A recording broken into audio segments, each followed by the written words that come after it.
All righty, welcome everybody. Welcome to the special episode of Brownsville Tech Live, 956live.com, and Frankie Olivo. Frankie, welcome. Hey, good evening, Danny. Thank you for having me. Happy early voting eve. Happy early voting eve and happy post Easter holiday. Did you have a good holiday?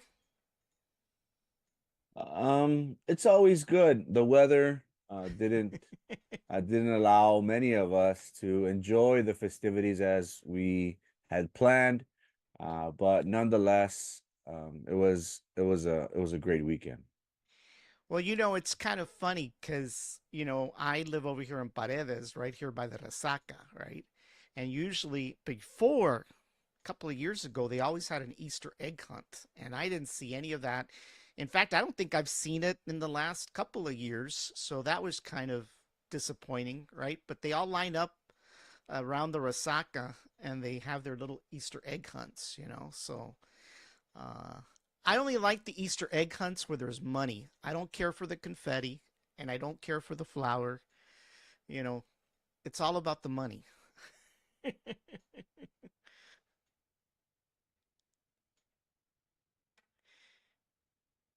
You there?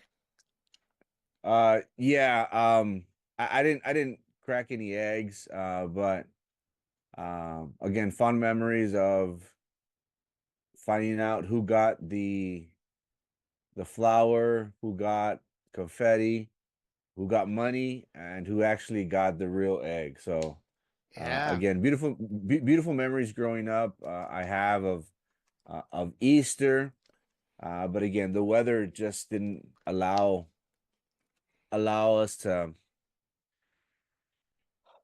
I guess do have the festivities. But it was a good Sunday nonetheless. Well, one of the things, obviously, as you mentioned, it is the day before the start of early voting. And I know that you and I have been busy beavers interviewing candidates left and right.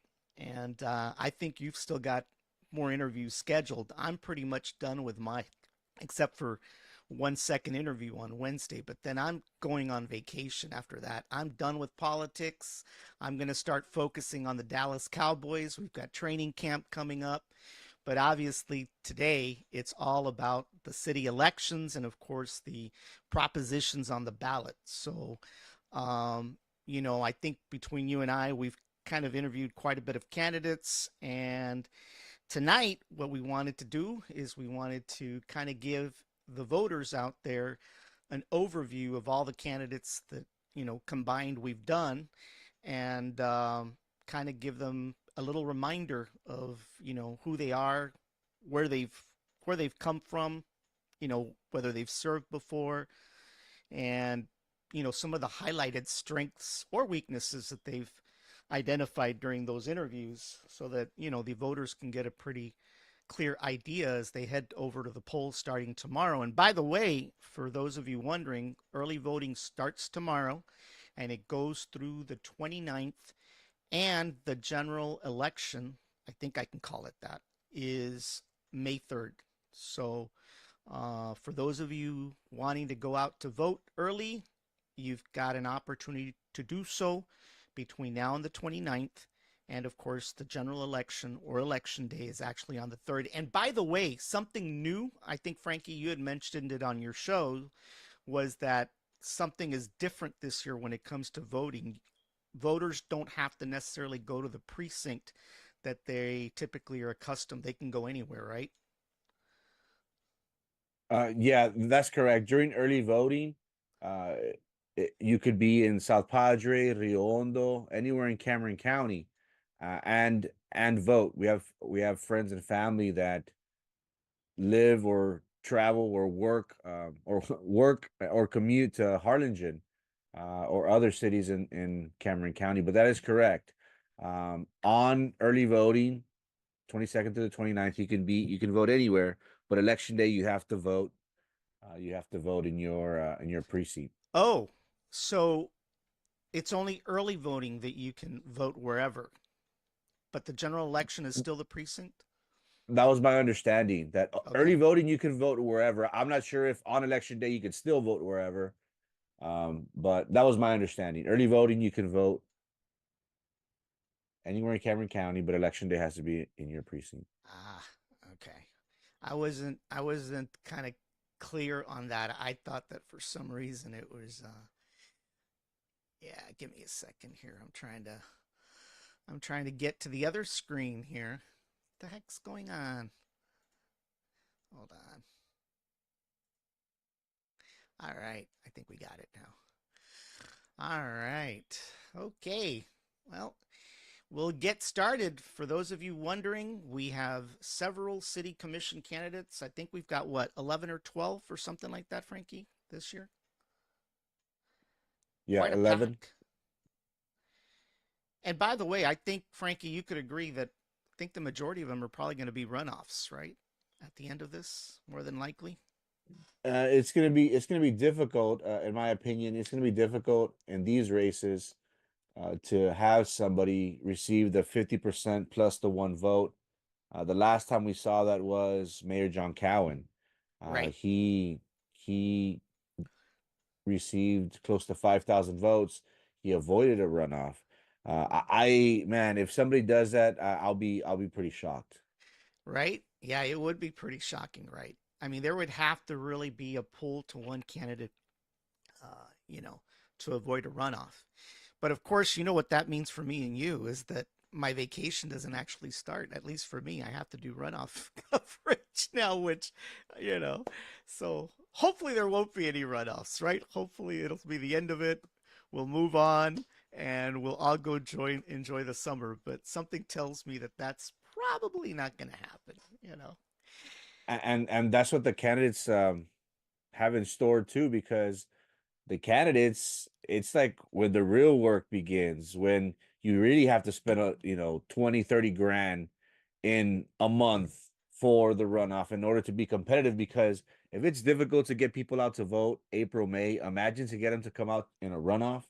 So just the way we are feeling the stress of having to cover the candidates a much longer time. The candidates themselves are also maybe right now not as spending as much money because they're saying, "Hey, well, what if I'm in a runoff? I'm going to need this money Right. down the line." You know, you've run in races before, and one of the things that kind of was a little confusing to me, I was telling my wife as we were driving, I said, well, if this guy is running for this particular district, why is he advertising signs like over here by, by Paredes, if like a District 4 candidate, you know what I'm saying? But she kind of reminded me that I guess the thought is that, there could be District 4 voters, whizzing by, right? So it was, Yeah, everywhere. There's crossing the international bridge. There's like I think there's American elections like on advertised on there. Something crazy. I saw something like I was like, "What?" I'm not sure if it was the um there was a race not too long ago and it was for some board. Is it the county appraisal district or something? I right, think I saw one of their ads when you cross into the United States. Well, there's like thousands of people. Like the traffic is masses and masses. And they had an advertisement. And I was like, you know what? Like, I guess, you're targeting that, that business owner that commutes, that individual that has relationships in Matamoros. I just thought, what the heck? I thought that was crazy. But when you really think of it, it makes sense. Thousands and thousands of people travel down there. So oh maybe yeah. it's a good I thing. mean, I used to work down there, and I tell you what, there's thousands of people traveling back and forth. I mean, you should see even the vans that actually transport kids to school from over there. It's Yeah. incredible. I wish I had started that kind of business. It's a lot, you know. All right. Well, we'll go ahead and start with our candidate profile. And basically, the first candidate that we're got on the screen is Mr. Roy De Los Santos. And he is running for City Commissioner at Large B. Frankie, can you kind of give us the difference between a district and an at-large district and what the commissioner actually who he represents? The at-large position is pretty much like a mini mayor. There's at-large A, Tino Villarreal, and at-large B.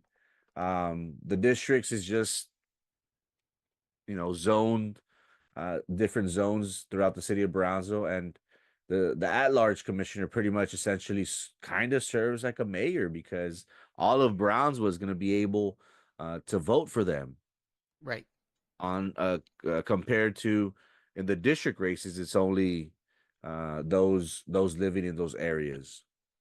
But when it comes to the actual vote, each one has an equal vote, right? When it comes to anything they vote on, or no? Oh yeah, it's one, just one. Yeah. So basically, he serves currently as the city commissioner for District 3. And I think on your show as well as mine, Roy did mention why he moved over to the at large district, right? I think he kind of got affected by the census. And so some of the constituents that he used to represent were actually sent over to District 4, I believe, or something like that, if I recall from the interview.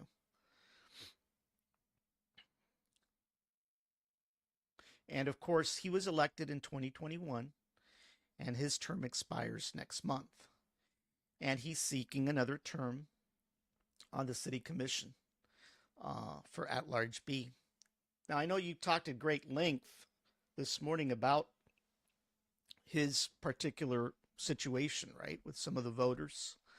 Uh, what's your take? Do you think that the evangelical vote, you mentioned that they'll forgive but not necessarily forget?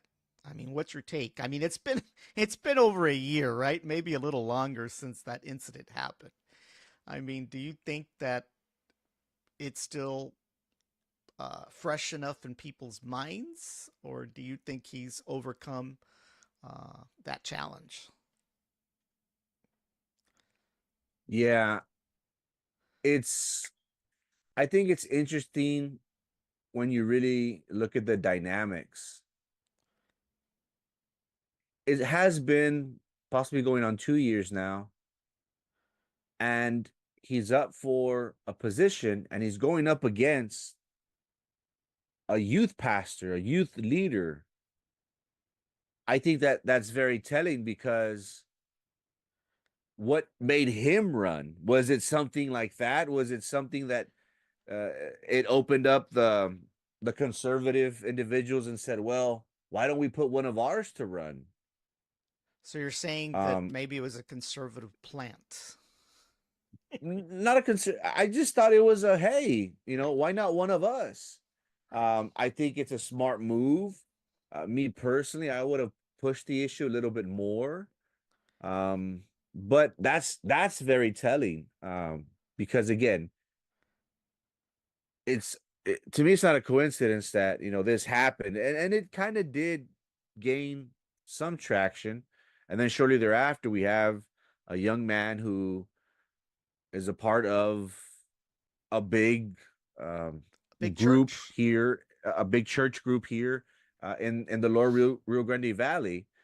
So that's very telling. And again, in these types of races, all you need is 32 to 3,500 votes, and you're okay. You may be in a runoff, but just imagine if he's able to get 2, 3,000, 4,000 of his people. That that that would that would be shocking. Yeah. And, one of the things is that, he does belong to a huge, huge church. I wouldn't necessarily call it, I don't think Cross Church here in Brownsville is a mega church. I know the one in San Benito kind of borders that.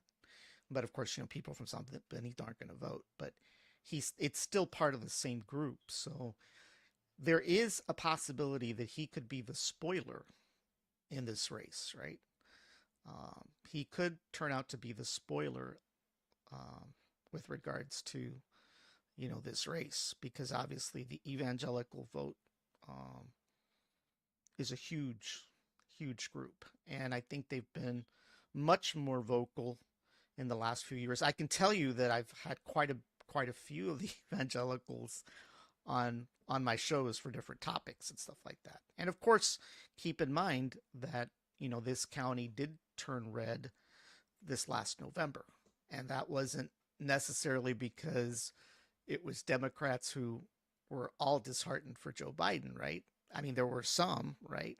But I think the evangelical vote came out in full force for Republicans this past November, uh, because at the end of the day, they're they're going to be red regardless. They're never going to vote for a Democrat. Never. I can tell you that for a fact. You know. So yeah, well, definitely. But Roy, like I said, I still believe that Roy is the 800-pound gorilla. Roy, no offense. Okay, I don't mean that literally. Okay, but I believe personally, I think he's still the man to beat, right? He's still the man to beat. That's my opinion. So, all right, let's see here. And of course, the next guy. And by the way, I started with incumbents. I guess I shouldn't call them incumbents, right? Because they're not really incumbents. They're only incumbents if they're running for the same office, which in this case, Pedro Cardenas is an incumbent, right? Um, he is currently serving as District 4 City Commissioner. And he currently serves as City Commissioner for District 4. He was elected in 2021. His term expires next month. And obviously, he's seeking another term on the city commission for the same district. I personally have not interviewed him. I don't know if you have. I don't know a whole lot about Mr. Cardenas. In fairness, I have spoken to him on the phone once or twice, but I don't know a whole lot about him. I know he is a business partner in the Muy Pueblito restaurant, right? But beyond that, and I think his wife owns the sweet company downtown, but I really don't know a whole lot about him, as I do with some of the other commissioners, right? Um, what's your take on Pedro Cardenas? He's gonna it's gonna be difficult. You have worthy opponents, and the web of support kind of entangles, um I guess, their relationships, their friendships with one another, and Right. the It's St. the Joe against St. dynamics. Joe. Yeah, the dynamics of it all, and the other races as well is very interesting. Um, so this race is gonna be, who's gonna be able to come up on top. Is this gonna be a runoff? Again, I don't think there's gonna be somebody that might take it outright. If they do, more power to them. But it's going to be important for individuals to pretty much ask. And you know what? I really haven't studied District 4 in recent years. I wouldn't be able to tell you right off the bat, this is what was before with Judge Nice, and this is what is now with um, Commissioner Cardenas. Did he take But over for Nice? I think he ran against Nice, and he was successful. Okay. Okay. So if I'm not mistaken. So again, the big issue, and it was interesting to learn of potential growth in that district, that the possibility are endless. The arena, the venue is going to be in District 4. So Correct. again, this particular race is going to be very important. Whoever wins this position might possibly reap the benefits. If the venue passes, who's going to reap the benefits? District 4. because if you have an arena, well, you have to have a plaza, you have to have restaurants, you have to have an entertainment district, a hub, and that's going to be an investment of hundreds of millions of dollars. Correct. So this particular race, District 4, whoever wins, and if the arena passes, they're gonna look good. Well, one of the things is I know that, you and I both have little birdies that talk to us every couple of days. And, one of our viewers is asking which candidate is for the venue. Well, I can only tell you because I'm not going to divulge anything, but there's probably two out of the three candidates that are probably sitting on the fence right now. And I say sitting on the fence. I don't say they're against the venue, but they're sitting on the fence. They're being cautious, right? There is another candidate, the other candidate, that is more than likely for the venue. So, like I said, if you're asking me direct who it is, I can't tell you, but I can tell you it's two out of three at this point. And that's my crystal ball. Same one I use for the Dallas Cowboy games. So, what's your take? Do you think there's some that are probably being more cautious than others, Frankie? Cautious. I don't think so. I think a lot of money's being spent on these races. So I think at this point the candidates are, uh, eager. And again, they're gonna have to spend another 10, 15, 20,000 for a runoff. So at this point in the game, it's kind of difficult. We understand that money dries up very quick, especially the campaigns get very, very expensive. So I would hope that candidates aren't as cautious. Again, we are at the finish line. The candidates did their part. So now it's on the voters. So hopefully they'll have that Do you mindset. have any idea what the average expenditure is right now for a city commission race? Do you have any ballpark figure? There's a candidate that spent 15 of their own money. There's a candidate that spent 60,000 so far, Oh not gosh. including not including the runoff. If you add a runoff, that's easily 80,000 in a position.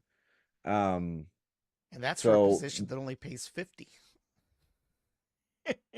but again, it's become a expensive slash rewarding hobby to some. But again, those that can, and those that can't, I guess we're left And to by the complain. way, just in fairness to Pedro Cardenas, he's not entitled to a salary, right? Because he was already there after the salary vote happened. It's only a new candidate that would be entitled to that salary. I don't know about that. I would assume he'd get paid. I don't know. Well, they used to get paid. What was it? 50 bucks or something per meeting or something like that. I can't even remember what it was. It was some very low, ridiculous amount, you know.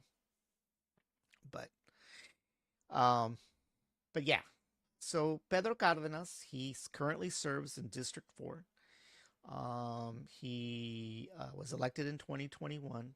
He is a managing partner with Mi Pueblito, and I believe his family also owns the sweet company as well.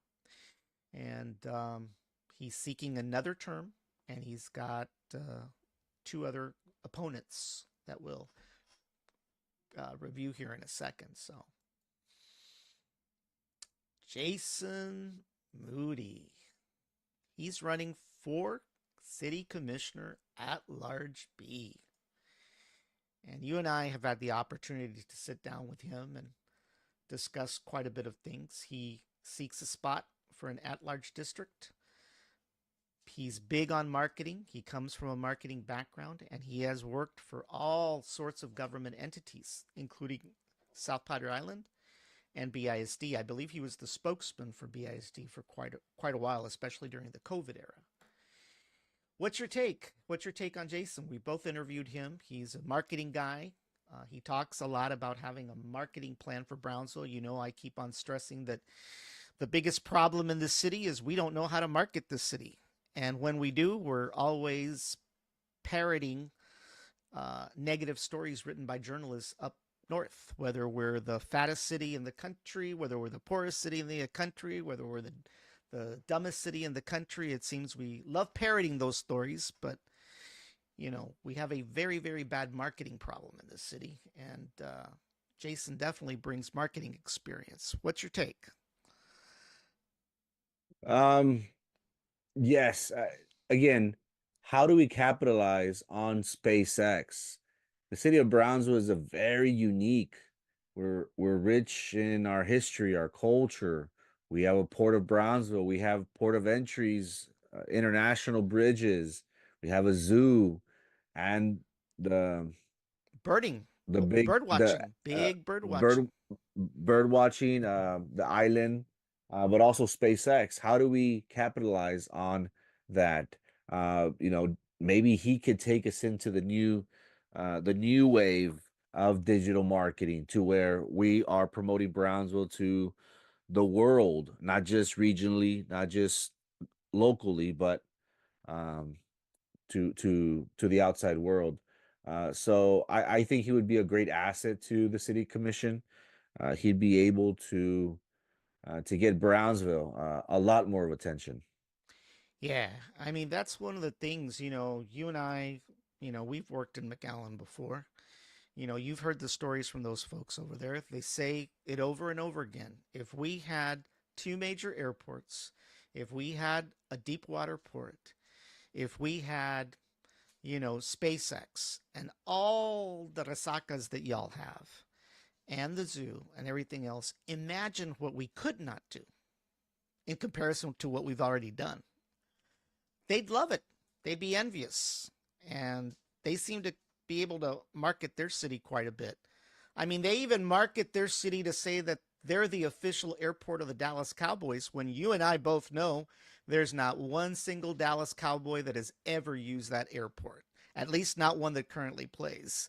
But they keep on parroting that story, and they do it quite well, you know. So, you know, it'll be interesting, but Jason definitely brings marketing, and he definitely has got experience when it comes to working with government entities. There's no doubt about that. He does present a strong candidate in regards to this particular race. And of course, she's back. Nurit Galansky. I've had the privilege of interviewing her twice. And for those of you that don't know, she is currently running for City Commissioner at Large B. And she previously served as City Commissioner for District 2, which she lost to the current Commissioner, Brian Martinez. Ms. Galansky is a licensed practicing attorney. She also is a former prosecutor, and her family is into real estate throughout the city of Brownsville. I know in your show this morning, you mentioned that you thought that she was a strong candidate in this race. What's your take, Frankie? Experience, has worked on projects. She has, um, I guess, done a good job of addressing the issues in her district. One thing that I've seen on her page has been that she's been getting traction in regards to the infrastructure. I think there was a video where she addressed the recent storm that we had, and she, pretty much, I think she titled it, let's talk about the streets. So again, she's going to be competitive. Do you? I It know would that we not. talked about the evangelical vote being a a a possible uh, factor, right? But she is Jewish, by the way. Do you think that she's got high support in the Jewish community? I mean, I know that nationally, uh, you know, uh, the Jewish population tends to vote Democrat and liberal, right? But it obviously, at least to me in my interview with her, she was kind of appeared to be center right when it came to, for example, immigration issues, right? She mentioned that when I asked a question with regards to whether Brownsville police officers should be able to assist in immigration ICE raids, I mean, she didn't say no. In fact, she reminded me and everybody else that, we still depend on federal dollars and funds, right? And it would not be a good thing to defy the federal government, which was kind of surprising, because most of the candidates that I have interviewed weren't in favor of Brownsville PD actually participating in the ICE raids. Do you think the Jewish community is maybe another factor? I don't know how big the Jewish community is here in town. I have no idea. No, no, I doubt it. Um, but again, every vote counts, right? Especially in these elections. I have talked to conservatives, and I will tell you that there's a lot of conservatives that are tilting in her direction right now. Yeah, again, it doesn't benefit Commissioner De Los Santos. But again, we'll see. We'll see how it goes. Right? And of course, the next one on the list is Daisy Zamora. And I interviewed her several weeks ago. She is running for City Commissioner District 4, and she's seeking a spot, right, as District 4. The only thing that I was able to obtain from her during the interview was that she's a public health scientist, and she's really big on focused data driven facts, whatever Mhm. that means. And she did a CNN, I don't know if it was an interview or a show, where she talked about the stuff that we eat and how it affects us. I know that she's served on a few boards. I believe recently the PUB board. I don't know when on the PUB board she served, at what point. I don't know if it was during the Tanasca era. I doubt it. I think it was probably afterwards. And something to note is she did get an endorsement from the mayor early on in the campaign as well. What's your take on Daisy Zamora? Uh, know very little about her. She's being pushed by the mayor and Commissioner Gowan, Dr. Gowan. Right. It's She is you big on know parks and bike trails. I did get that out of the interview. She's big on that. So yeah. she seems to be picking up where Commissioner Gowan is leaving, right?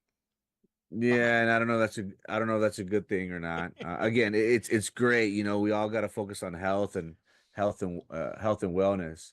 But you know, we have more pressing issues. I think that we can all Yeah. agree. I mean, I remember when this whole topic of splitting the sales tax came up many, many years ago. I can't remember whose administration. I think it was Blanca Vela's administration. I can't remember. But that was the big thing, right? It was all combined at one time. All the money went into a single pot. And of course, the complaints were that, oh, we're spending too much on economic development and not enough on quality of life projects, right? And of course, there was some debacles along the way, right? Titan Tire and a few others that were kind of given incentives and stuff like that out of that pot. And it turned out we didn't get anything, right? Not even a single job. And so that kind of fueled the split, and they split the thing between A and B, right? I don't remember. I think A was the economic development, and the B was the quality of life. And I'll be honest with you, I wasn't for it, right? Because I'm a big economic development guy. Okay, I believe that we can have all these things, all these great parks, all these great bike trails. We can even have an arena, right? But the bottom line is, if people are only making $7.50 an hour, there is absolutely no way they can afford to go to do all of those things, right? They just can't, right? And so my opinion at the time was that we should do everything, with regards to economic development. But I will say, years later, and after moving into a neighborhood that had a bike trail, right, and a walking trail, And I've got friends of mine that are into biking. Okay, all sorts of biking. I'm kind of, I'm iffy now when it comes to whether it should all be economic development or quality of life projects. I actually like my bike trail. I actually like that my friends actually bike. In fact, I'm thinking of getting an e-bike, right? You know, I don't know. I mean, but definitely Commissioner Gowan has been big on that, you know, and I don't know if this is factual or true, but, I know that Ed Osmo used to joke about the fact she used to claim she cured diabetes, right? I don't know if she said it that way, but nevertheless, it was a funny thing when he used to say it. But apparently, the mayor during his State of the City address back a few weeks ago, I think he mentioned a statistic where the rate of obesity and diabetes has actually fallen in the city of Brownsville. Now whether that's because of all these Doubt it. bike trails and stuff like that, I don't know, right? I will say that we have less taquerias now than we used to. We have a lot more wing places, but we have less taquerias than we used to have at one time, you know. And I only eat at Galactus, so what's your take? You think she's basically picking up where Commissioner Gowan has left off? I mean, that seems to be her platform. Yeah, yeah. Again, she's got a strong support, so um, we'll see. But unfortunately, we have bigger pressing issues than parks and um and sidewalk trails and stuff. And by the way, Jason, thank you for tuning in. And Teresa Lamas, uh, thanks. We really wanted to put this together for everybody right before early voting. So we appreciate you guys tuning in. And by the way, another thing that I know, frankly, that Frankie mentions it all the time in the morning, but please support both of our YouTube channels. We're poor podcasters. So we need everybody to like, comment, share, and subscribe. Right, Frankie?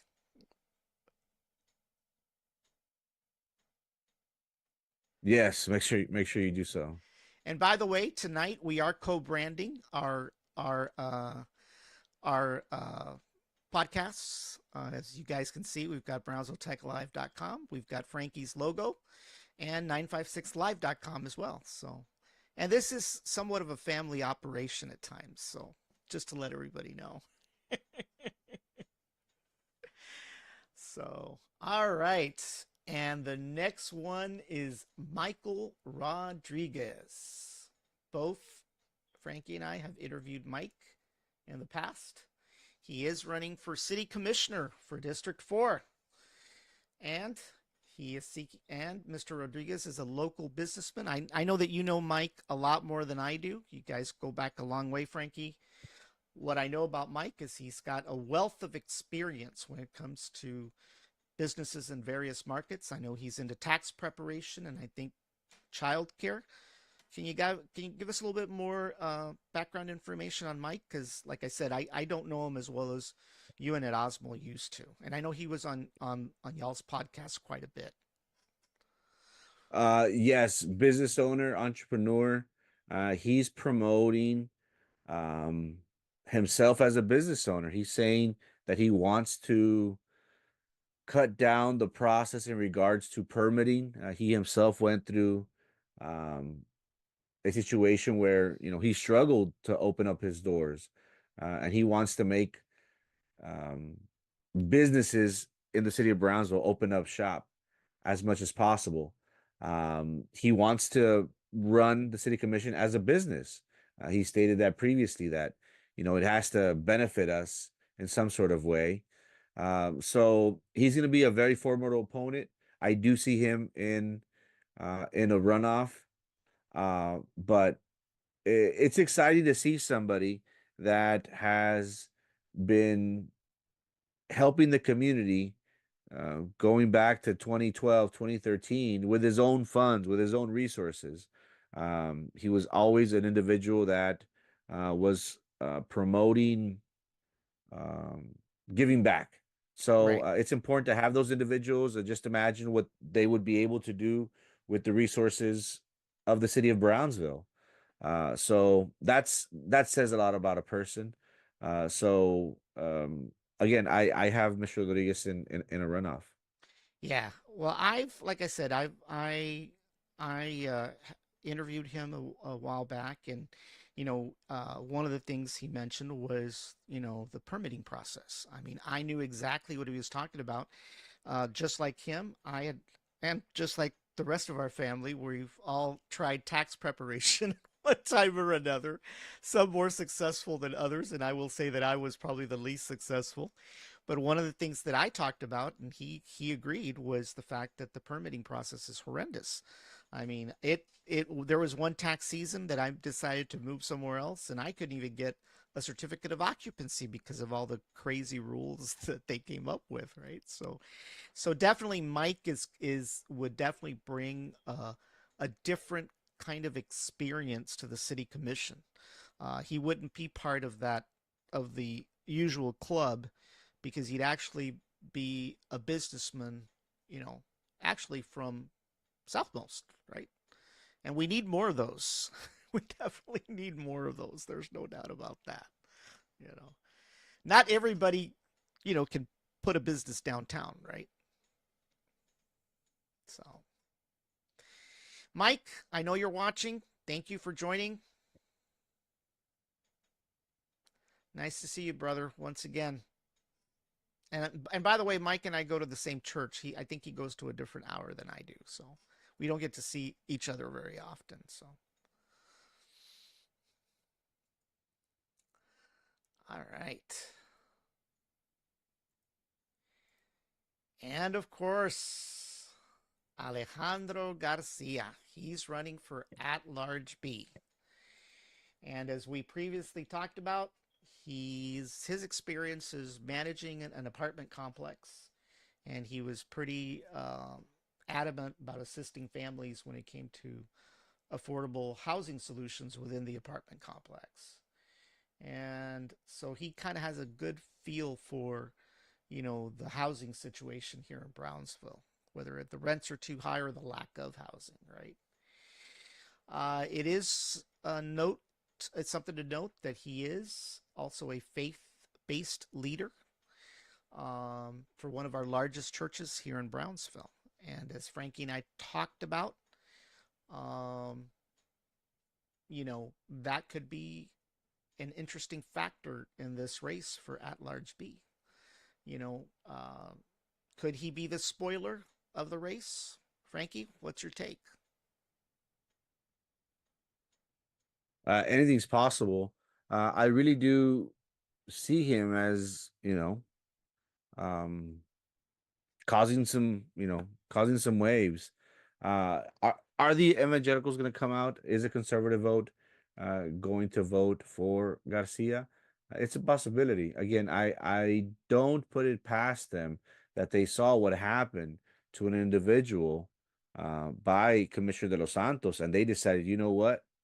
Well, we should put one of our own and support one of our own, and that's why we have Mr. Garcia. Yeah, yeah. It'll be interesting to see, you know, how that evangelical vote plays this time around, right? I mean, a lot of times they've kind of stayed home, right? Because usually they're just interested in the national election, right? The general election and the presidential race, hot topic issues, abortion, you know, uh, gay rights. And of course, that may be a factor in this too, right? Obviously. But typically, evangelicals have always voted in droves during, presidential elections. There's always been a concern on the Republican side that they'd like to stay home during the midterms, and we've seen that happen before, right? You know, so it'll be interesting to see, how that segment of the voting population comes out in full force for Mr. Alejandro. You know, Gustavo de Leon. He's running for city commissioner for District 3. I've had the privilege of interviewing him. I also know Gustavo before that. Uh, Talked to him at great length. Um, he has over 30 years experience in law enforcement. I believed he worked for U.S. Customs. And it's also a known fact that his father, um, Ernesto de Leon, previously served as city commissioner for the city of Brownsville. And he had a brother, Don de Leon, who passed away a few years ago. But Gustavo de Leon is currently running for District 3. Frankie, what's your take on Gustavo? He came on strong. It seems like it was like a slingshot at the beginning of the race. Um, he comes from a prominent family, federal agent. We'll see. He's supposed to be the favorite in that race, but I think again, I anticipate a runoff. I don't see that there's one candidate that will be able to pull it off, but that's just me. Yeah.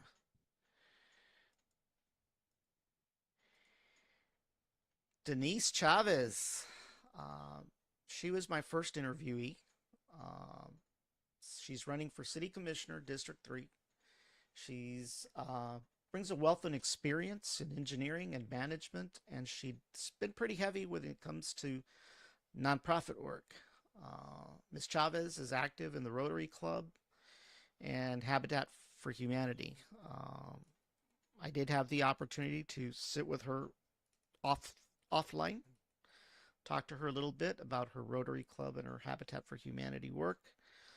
Um, Very impressive, very impressive. She's very active. What's your take on Denise? Um, she's a little dry. Um, this position is, and I say that with all due respect. I'm not trying to. She's just a little dry for me. This position, it encompasses you connecting with people, you being a people person. I don't see that. Again, she's on paper, she has it. She's more than qualified. She is serving on different organizations, different boards, which is a good thing. It's a great thing. We should all be more involved. But I don't see her connecting with the community. Or maybe I'm not, I don't know. Maybe I haven't seen it. Yeah, yeah. I mean, it's interesting. Like I said, she was my first interviewee. I've have spoken to her off-site before. Um, what impressed me obviously was her Rotary Club and her Habitat for Humanity.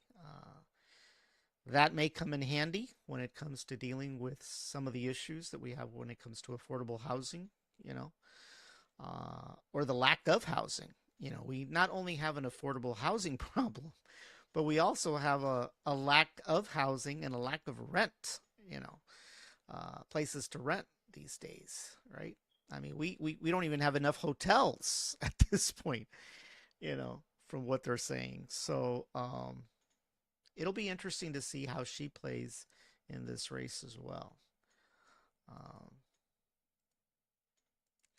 and of course, Ivan Barasa. And I know that you haven't had a chance to talk to her, but I have. And, you know, Ivan basically is seeking a spot on the city commission. She does have a wealth of experience in business, including construction, obviously. And there's been some controversies, as you and I both know. You know, there's been a lot of accusations thrown out there, but you know, we do have to keep in mind that, you know, in this country, you know, you're innocent until proven guilty. Um, you know, I don't know anything beyond, you know, you know, people have tended to toss around out in social media, but I've got to give her credit. You know, she definitely has weathered this storm fairly well. You know, as you mentioned, you know, there was a candidate a few years ago. You mentioned it this morning, Cesar de Leon, that quite didn't weather uh, the surrounding black clouds. You know, forming around him and had to resign, right? But I will say that she's Yvonne has still made it into the race, and we'll see. I mean, what's your take? The only issue that I have with Ms. Barraza, it's not even an issue, but uh, she should have controlled the narrative at the very beginning, Right. because once you let things linger on, it creates a world of its own. It And does. by her not addressing it at a proper manner, other people tend to believe it. As we all know, the city charter, an individual can't even be on the ballot if they have any misdemeanor or felony convictions. There were allegations of fraud, of her even being a killer. Um, that's the only thing that I wish she would have addressed. Yeah. I mean, Because obviously, the sooner you address it, the better, right? yeah, But yeah, even then, you're but even then, she's weathered it, right? She's weathered it. yeah. Well, I wouldn't call it weather. I would just say she just did, whoever guided her, whoever consulted her, gave her bad advice. I think, from the very beginning, you have to be aware that these issues are going to come up. You're going Right. to have to talk to people about this. You're going to have to put up, and for her to At least come up with not some address talking it, points, right? At least come up with some talking points when they, something, right? something.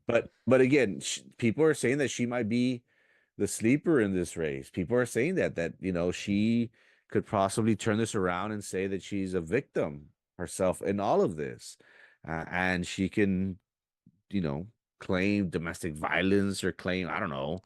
Yeah. But somebody said, hey, don't be surprised if she takes it. I'm like, no way. They're like, hey, don't be surprised. So hey, you know, maybe she's doing a good job of running her campaign. Yeah. Like you and I talked offline, she's always been very gracious to me. And, you know, as you well know, you and I get all kinds of stuff thrown at us, behind the scenes, all kinds of stories. Some of them may turn out to be true. A lot of times they're not true, but it's just one of those things. The sooner you get out in front of the story, the better, right? And you take every opportunity you can to try to you know get control of that narrative, because as you well know, once something gets released out on social media, it's very hard to stop it, right? It's very hard to stop it. So, but I think, yeah, I think you're right. I mean, from what you've been told offline, I mean, there could be a good possibility that she may be another spoiler candidate, possibly.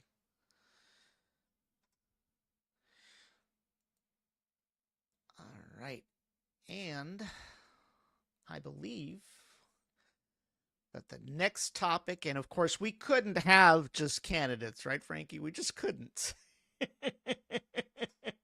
We had to talk about the propositions, right? And I think there's only one proposition at this point, and it is for the venue.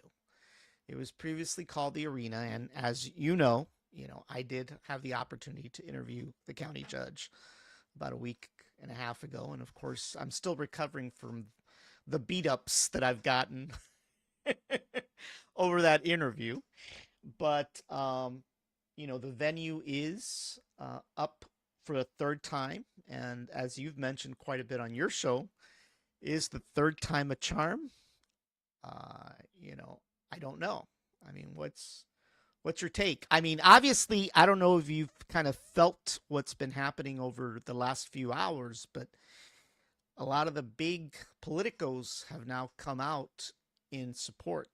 Uh, Mayor Cowan put out a release today. I think somebody else did as well.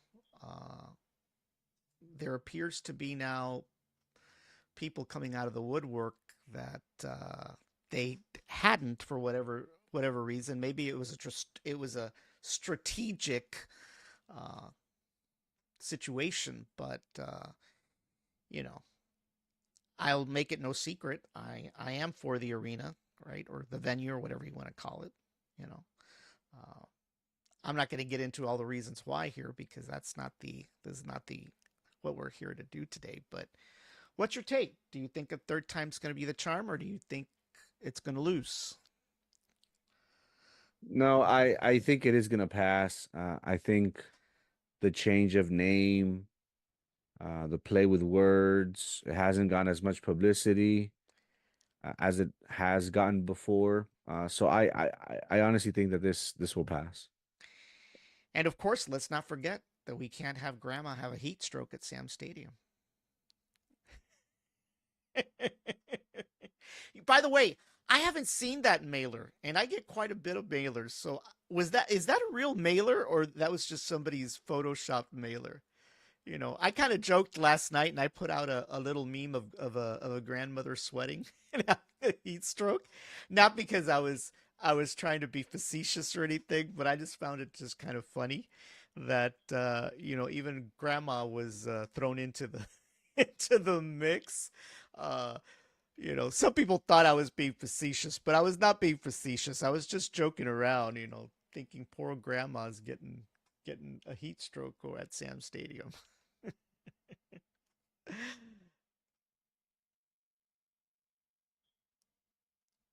So you're under the opinion that there's a good possibility that this is going to pass.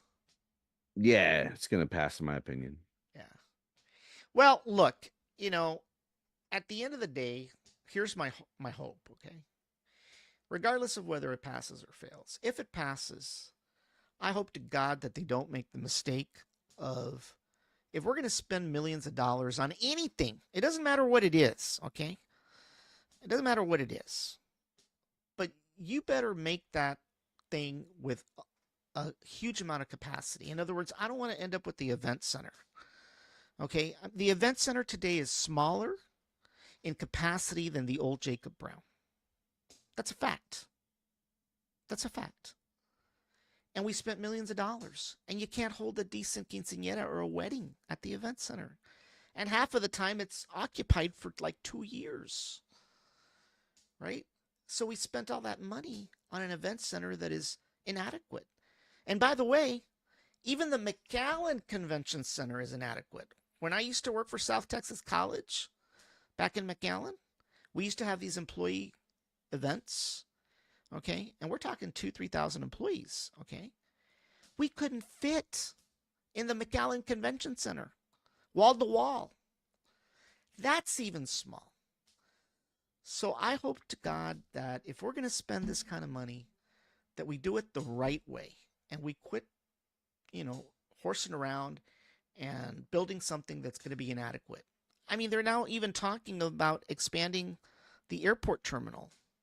Not really sure why, right? But if we thought we needed additional gates or whatever, this stuff needs to be thought about beforehand instead of having to go back to the well every couple of years for money, right? Build it and build it correctly. That's my opinion.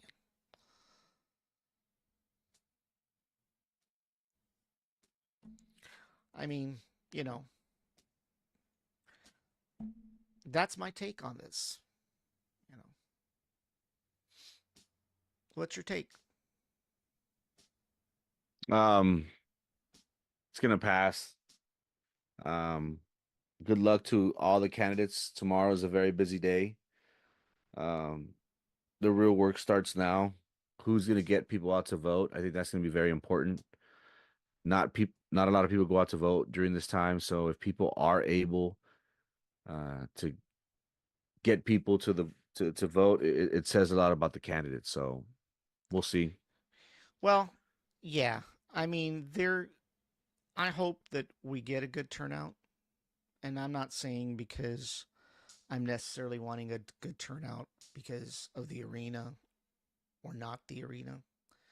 I really think that this election is really important when it comes to the city commission and what actually is determined in the future. And it is sad to see that on any given election, at least here locally, 6 to 10% are the only ones that vote. Well, if you take simple math, 10% of a population of over 275 1,000 means that 2,700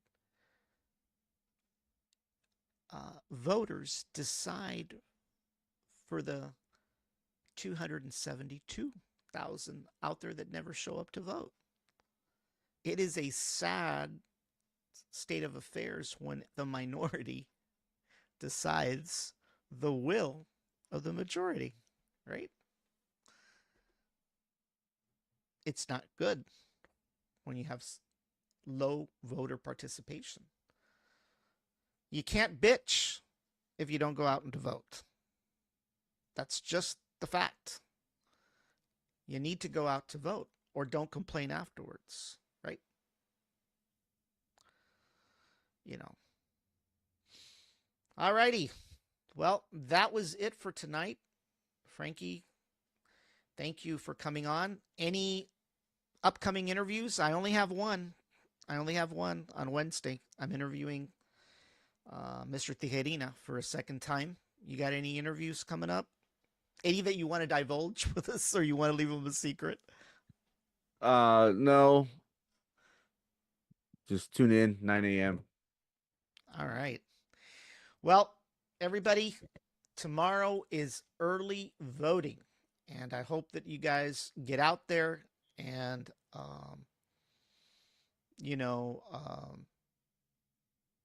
do your civic duty to go out and vote. And we will see you on Wednesday. We'll be interviewing Luis Tijerina, who is running for District 4. And once again, I appreciate Frankie for coming online. And we appreciate all the viewers that tuned in tonight. And we will see you all soon.